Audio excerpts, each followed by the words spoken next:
አንቺ እናትሽ ቆንጆ፣ አባትሽ ቆንጆ፣ እህቶችሽ ቆንጆ፣ አንቺ እንዴት ነው ፉንጋ የሆንሽው ይሏታል። እንዴት እየጎዳው እንደሆነ ሰልፍ ኮንፊደንሱን የወደፊት ሰልፍ ኮንፊደንሱን እንዴት እየገደለው እንደሆነ ያውቅ። ቃላት ይገላሉ። ቃላት የአእምሮ በሽታ ያመጣሉ። ቃላት እስከ ሞት ድረስ ያደርሳሉ። ሰውየው አሁን 65 ዓመቱ ነው። ሚስት አላገባም። ሴት ለፍቅር ጥያቄ መጠየቅ ሞቱ ነው፣ ጭንቀቱ ነው። ምንድን የሆነው? ይሞታል ሲሉ እኔ በህይወት እኖራለሁ እላለሁ። አይ እድሜው አጭር ነው ካሉ እኔ 90 ምናምን ድረስ ነው እንደው ምኖረው እላለሁ።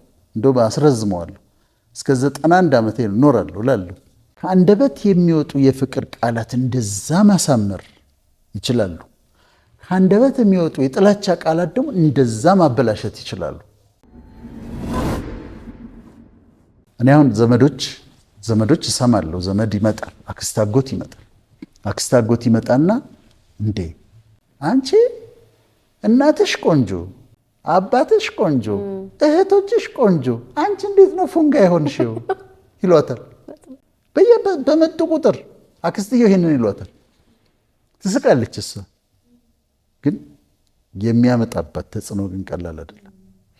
እኔ የምለው አባትህ ረጅም፣ እናትህ ረጅም፣ ወንድሞችህ ረጅም፣ አንተን ምንድነው እንደዚህ ያሳጠረህ ይለዋል። አጎትየው መጥቶ ምን እያደረገ እንደሆነ አያውቅም። እንዴት እየጎዳው እንደሆነ ሰልፍ ኮንፊደንሱን የወደፊት ሰልፍ ኮንፊደንሱን እንዴት እየገደለው እንደሆነ አያውቅም። ጭንቅላት ውስጥ ይሄ ልጅ ስቆ ግን ሳብኮንሽስሊ በቃ ኮንፊደንስ እንዲያጣ ነው የሚሆነው። በልጆች ብቻ አይደለም፣ ትዳር ጓደኞች። እኔ የማውቀውን ነገር ልንገርሽ፣ በደንብ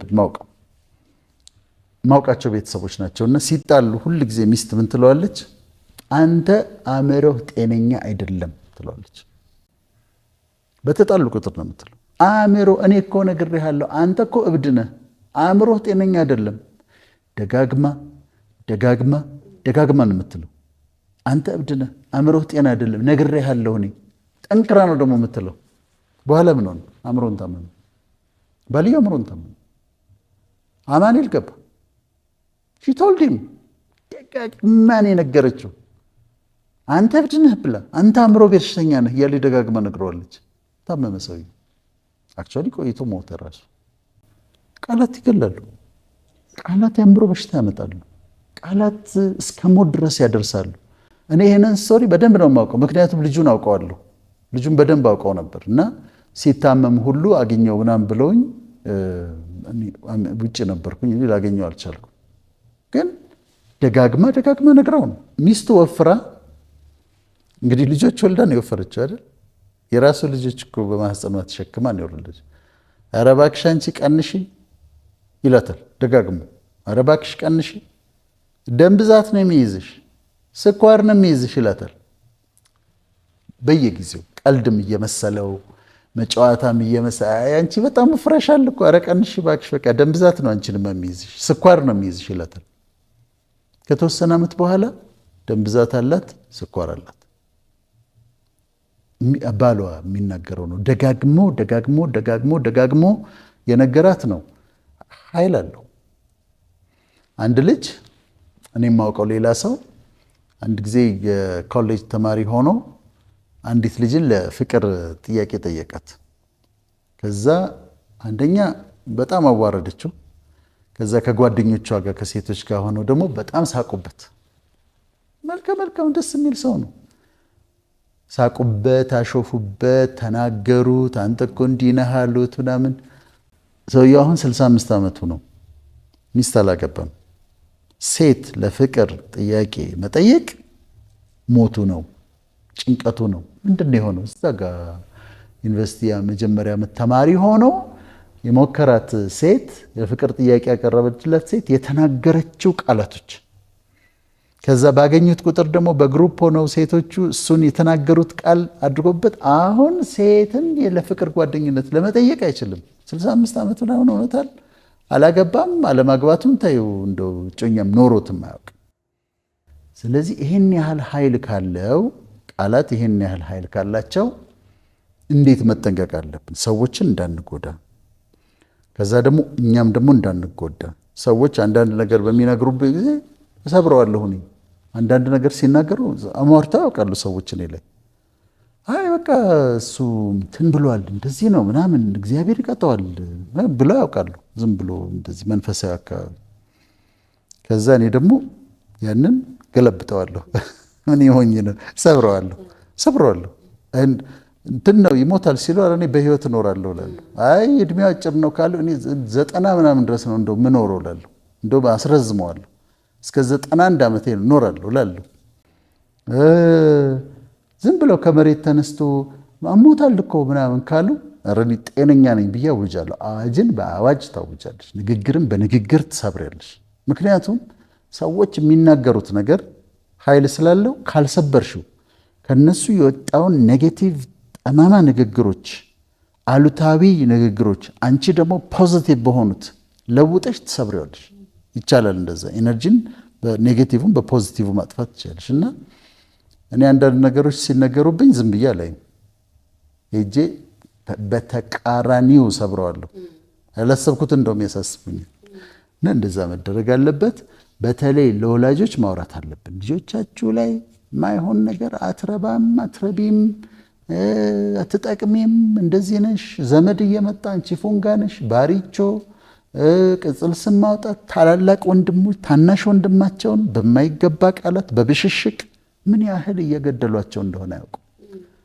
ስለዚህ እሱን በጣም ማሳሰብ እንፈልጋለን። ኳንተም ፊዚክስ የሚነግርሽ ምንድን ነው? ቶት ራሱ ሀሳብ ራሱ ኢነርጂ ነው። ስለዚህ አእምሮ ውስጥ ያለ ሀሳብ ኢነርጂ ነው። ያንን ሀሳብ በአንደበቴ በቃላት ሳወጣው ሴም ኢነርጂ ነው የሚወጣው። ኔጌቲቭ ኢነርጂ ሊሆን ይችላል፣ በአንደበቴ ይወጣል። ፖዚቲቭ ኢነርጂ ሊሆን ይችላል፣ በአንደበቴ ይወጣል። ኃይል አለው። ኔጌት ካልተደረገ በስተቀር ለምሳሌ ይሄ ልጅ የተነገረበትን ኔጌቲቭ ቃላት በፖዚቲቭ ቃላት ማጥፋት ይችላል። በኔጌቲቭ በፖዚቲቭ ይጠፋ የለም። እንደዛ ማድረግ ይችላል። ያ እስካልሆነ ድረስ ግን ይሰራበታል። ያን ለዛ ነው ኃይል ስለሆነ ቃላት ኃይል ስላላቸው ሄደው ያለማሉ። የሰውን ሕይወት ሄደው ደግሞ ሊያጠወልጉ ይችላሉ። አሁን አንድ በጣም ኢንትረስቲንግ እንትን አለ፣ ጥናት አለ። ያከራክራል፣ ሰዎችን አከራክሯል። ግን ዶክተር ማሳሩ ኢሞቶ የሚባል ጃፓናዊ ነው የሰራው እና ለ20 ዓመት ጥናት አድርጓል። ለ20 ዓመት ውሃ ላይ ያጠና ነው። ከንጹህ ውሃ የወስድና በረዶ ያደርግና በዳርክ ፊልድ ማይክሮስኮፕ ያያል፣ ክሪስታሎችን ያያል፣ የሚሰሩ ክሪስታሎችን ያያል። ከቆሸሸ ውሃ ደግሞ ይወስድና አሁንም በማይክሮስኮፕ በረዶ ያደርግና ከዛ በኋላ በማይክሮስኮፕ ያያል። በኋላ the hidden message in water የሚል መጽሐፍ ጻፈ። ውሃ ውስጥ ያለ ስውር መልእክት ብሎ መጽሐፍ ጻፈ እና የኒውዮርክ ታይምስ ቤስት ሴለር ነበር። በጣም የተሸጠ መጽሐፍ ነው። እሱ ምንድን ነው ያለው? የሰራው ጥናት መጀመሪያ ውሃው አለ። ውሃውን ያስቀምጥና ሙዚቃ ይከፍታል። ለምሳሌ ክላሲካል ሚውዚክ ይከፍታል። ሞዛርት ምናምን አይነት ሙዚቃ ይከፍታል እዚኛው ውሃ ላይ። እዛኛው ውሃ ላይ ደግሞ የማግስቱ ወይ ቆይቶ ደግሞ ሌላ አይነት ይሄ ሄቪ ሜታል የሚባል የሚረብሸው አለ፣ እንደሱ አይነት ሙዚቃ ይከፍታል። ሁለቱንም በረዶ ያደርጋቸዋል። በረዶ ካረጋቸው በኋላ በማይክሮስኮፕ ያያቸዋል ክሪስታሎቹን። ይሄ ክላሲካል ሚውዚክ የተከፈተለት ውሃ፣ እሱን የከፈተለት ውሃ በጣም የሚያምሩ ክሪስታሎችን ይሰራል። ያኛው ደግሞ ሮክ ማነው ሄቪ ሜታል የተከፈተበት እነዛ ከባድ እንትኖች አሉ አይደለም፣ እሱ የተከፈተበት ደግሞ በረዶ አድርጎት ክሪስታሉን ሲመረምር ክሪስታሉ ስብርብር ያለ የሚያስጠላ አሁንም እነሱንም ያሳያል። ስለዚህ ሚውዚክ በውሃው ክሪስታሎች ላይ ያለውን ተጽዕኖ ያሳያል። ይሄ ክላሲካል ቆንጆ ሙዚቃ የሚያገኘው ውሃ የሚያማምሩ ክሪስታሎች ሲሰራ፣ ያኛው የሚረብሸውን ሚውዚክ የተለቀቀበት ውሃ ደግሞ የሚያስጠሉ የተሰባበሩ ይሰራል። በጣም አስገራሚ።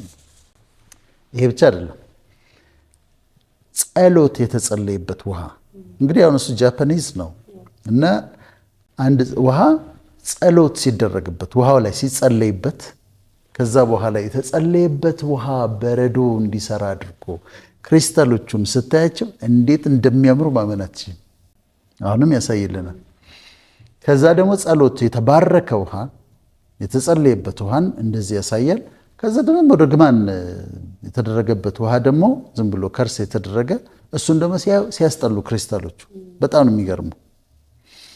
እነዚህን ሰራና ከዛ ንግግሮችስ ብሎ አሰበ። ንግግር ቃላት በውሃው ላይ ተጽዕኖ አለው ወይ ብሎ አጠና። አሁን ውሃውን ያመጣና ያስቀምጣል። ከዛ አንዳንድ ቃላቶች ለምሳሌ አይ ላቭ ዩ፣ አንቺ ቆንጆ ነሽ፣ አንቺ ውብ ነሽ፣ እወድሻለሁ፣ እኔ በፍቅር አምናለሁ የሚሉ ቃላቶች የአፕሪሺዬሽን፣ የፍቅር፣ የአድሚሬሽን ቃላቶች ይናገራል ውሃው ላይ። ወይም ደግሞ ይለጥፍበታል። አይ ላቭ ዩ የሚል ጽሑፍ ይለጥፍበታል ውሃው ላይ። ይህን እንዲያደረገ አይደለም። እዚህኛው ላይ ደግሞ አይ ሄት ዩ፣ ልገልህ እፈልጋለሁ፣ በጣም ነው ምጠላህ የሚል ቃል ይናገርበታል ውሃው ላይ ወይም ይለጥፍበታል። አሁን ፋይንዲንጉን ብትመለከች በጣም ያስገርማል። እዚህ ጋር ወድሻለው፣ ፍቅር ነው፣ ደግነት ምናምን ቆንጆ ቃላት የተነገሩበት ውሃ በረዶ ሆኖ ክሪስታሎቹን በማይክሮስኮፕ ሲያቸው በጣም የሚያማምሩ ክሪስታሎች ናቸው። ይሄኛው ደግሞ ጠላሃለሁ፣ ልገልህ እፈልጋለሁ፣ በጣም ነው ማንምት የንዴት የጥላቻ ምናምን የተነገረባቸው ደግሞ ስብርብራቸው የወጣ በጣም ዳርክ የሆኑ ምን እንደሆኑ እንኳን የማትለያቸው አይነት ሆኖ ያሳያል። እንግዲህ እኛ የተሰራ ነው ከውሃ ነው አይደለም? ቃላት ከአንደበት የሚወጡ የፍቅር ቃላት እንደዛ ማሳመር ይችላሉ። ከአንደበት የሚወጡ የጥላቻ ቃላት ደግሞ እንደዛ ማበላሸት ይችላሉ። ስለዚህ ኮንክሉዥኑ ምንድን ነው? ከአንደበታችን የምናወጣቸው ቃላቶች፣ የምንሰማቸው ቃላቶች እኛ ላይ ያን ያህል ተጽዕኖ አለባቸው፣ ማድረግ ይችላሉ። ምክንያቱም እኛ የተሰራ ነው ከውሃ ነው። 67% ውሃ ነን። ስለዚህ ውሃችን ላይ የምትናገሪው አሁን ለዚህ ነው በራሳችን ላይ የምናወጣቸው አዋጆች፣ በራሳችን ላይ የምናገራቸው እኔ ዝም ብዬ እኔ ማልሳካልኝ ነኝ፣ እኔ ማረባ ነኝ፣ እኔ እድለቢስ ነኝ፣ እኔ ምን እያልኩኝ ከተናገርኩ እኔ ላይ የሚያመጣውን ተጽዕኖ ይሄ። አሁን ይሄ ጃፓናዊ ሳይንቲስት ዶክተር ማሳሩ አንዳንዶች ሲዩዶ ሳይንቲስት ነው ይሉታል፣ ቢዝነስማን ስለሆነ ግን ኢንትረስትድ ስለሆነ ነው 20 ዓመት ያጠናው። ሌሎች ደግሞ ይቀበሉለታል፣ በጣም ተደንቀው ነው። ለዚህ ነው መጽሐፉ በሚሊየንስ የተሸጠው። እና ስታስቢው ግን በጣም አስገራሚ ነው። እኛ ከሚገባን በላይ ቃላቶች ኃይል አላቸው። በጣም መስበር ይችላሉ፣ በጣም መጠገን ይችላሉ። በራሳችን ላይ የምናውጃቸው ነገሮች፣ የምናገራቸው ነገሮች ኃይል አላቸው። በጣም ከመጠን በላይ ኃይል አላቸው። እና ዛሬ ማድረግ የምንፈልገው ምንድን ነው? የምናውጃቸው አዋጆች እንዲስተካከሉ በራሳችን በልጆቻችን ላይ